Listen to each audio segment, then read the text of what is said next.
बिस्मिल्लाहिर्रहमानिर्रहीम अस्सलाम वालेकुम। सऊदी इन्फो यूट्यूब चैनल में आपको खुश आमदीद कहते हैं। सऊदी अरेबिया से 92 पाकिस्तानियों को 92 पाकिस्तानियों को एक ही इदारे ने एक ही वक्त में डिपोर्ट करवा दिया।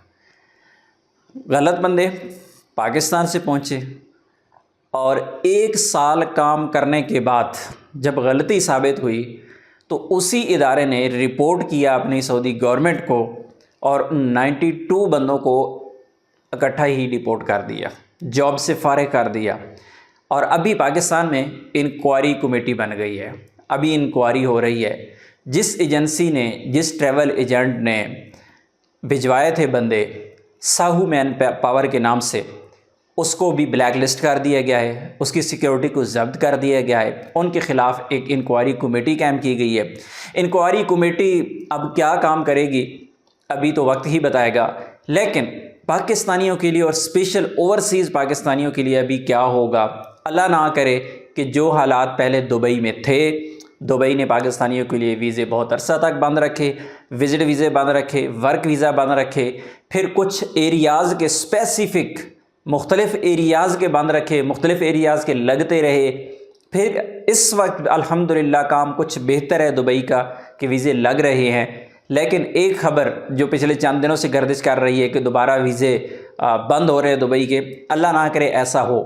पाकिस्तानियों के पास 2 ही मेन जगह थी, एक दुबई और दूसरा सऊदी अरेबिया, सबसे ज़्यादा सऊदी अरेबिया। बाकी ममालिक भी हैं जिनमें कतर, बहरीन, ओमान वगैरह शामिल है, लेकिन वहाँ पे इतनी ज़्यादा तादाद पाकिस्तानियों की नहीं है जितनी कि सऊदी अरेबिया दुबई में है।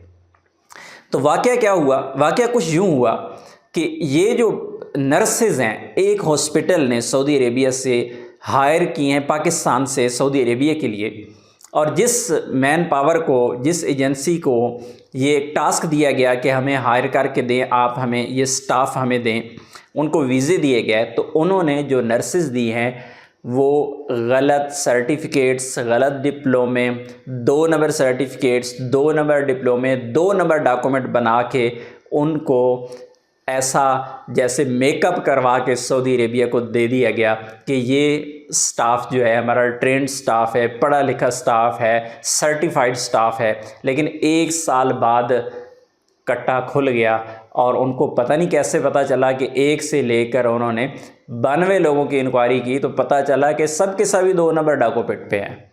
यानी ये क्यों हुआ, ये अब हम कहेंगे ना कि पाकिस्तानी, अक्सर लोग कहते हैं कि बैरून मुल्क रहते हुए गलतियां करते हैं, इस वजह से उनको सज़ाएं मिलती हैं, यूरोप में कोई इज़्ज़त नहीं होती या इन ममालिक में कोई इज़्ज़त नहीं होती। क्यों नहीं होती?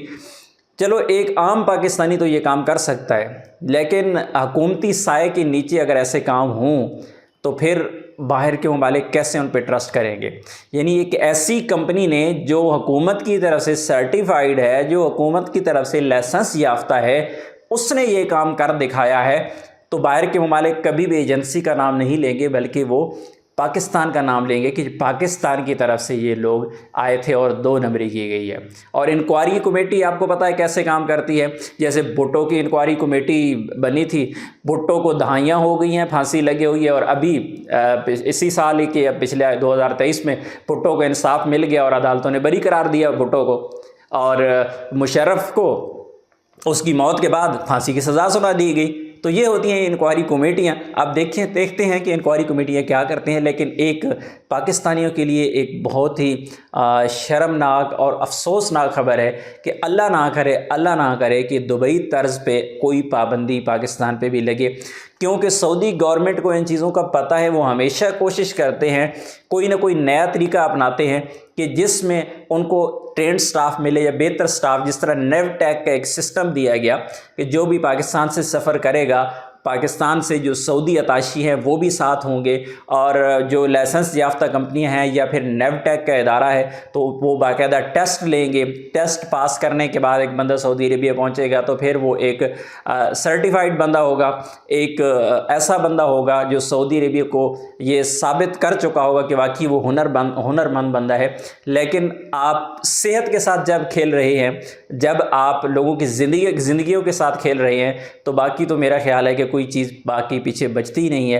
तो अल्लाह से दुआ है کہ اللہ ہمارے ملک کی حفاظت فرمائے، اور اللہ ایسے افراد جو ملک کو نقصان پہنچاتے ہیں، جو ملک کے لیے خطرناک ہیں، جو ہمیشہ ملک کو نقصان پہنچا کے ذاتی مفاد حاصل کرتے ہیں، اللہ سے دعا ہے کہ اللہ ان کو ہدایت دے یا پھر ان کو عبرت کا نشان بنائے۔ اپنی دعا میں یاد رکھیے گا۔ السلام علیکم۔